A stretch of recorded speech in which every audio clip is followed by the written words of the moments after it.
natoa sadaka na michango sana. Mbona wewe umekuwa mchawi sana? Mimi nasali kila siku nasali, lakini mbona wewe ni bibi mdogo tena unaona watu watatu wanaofahamika na nyumba ndogo wako wengi hawana hesabu. Nataka nikwambie, acha dhambi, okoka. Nahubiri kwa ujasiri kwa sababu nimetumwa kukuambia wewe bibi mdogo, okoka. Nimetumwa kukuambia mlevi, okoka. Nimetumwa kukuambia mvuta bangi, okoka. Nimetumwa kukuambia wewe changu doa, okoka. Nimetumwa kukuambia acha dhambi, okoka.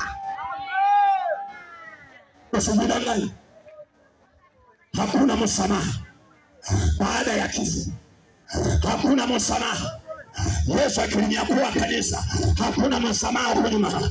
Kitakachosalia ni hukumu tu ya watenda dhambi kwenda motoni. Ni hukumu tu ya watenda dhambi kwenda motoni.